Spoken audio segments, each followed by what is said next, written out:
Okay, man, it's a nice, bright, sunny day today. Didn't expect the sun to be completely grinding me like the last thing I expected.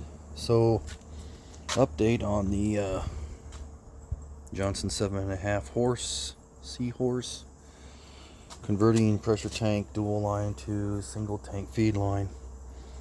And we got the mounting plate mounted, the fuel pump on, the hose to the carburetor, supply line from the tank connector.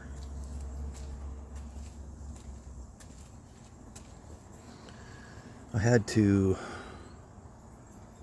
widen this hole a little bit on here. I couldn't quite get the hose in there, so I kind of cleaned that hole up a little bit, which gave me plenty of room to run my feed line to my pump all the way down. Got the connector on. Again, this is one of my favorite pieces of this whole kit.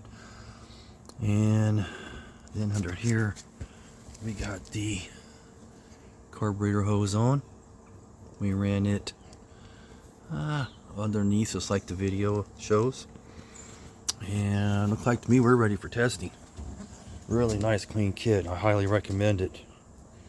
And the only thing I'm going to do with mine is I'm going to use this pressure tank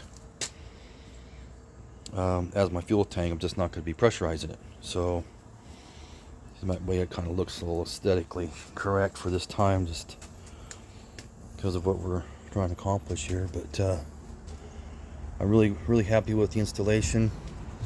It literally took, besides doing videos, it would literally take you less than 20 minutes to do the whole job. So pretty cool, very happy with it.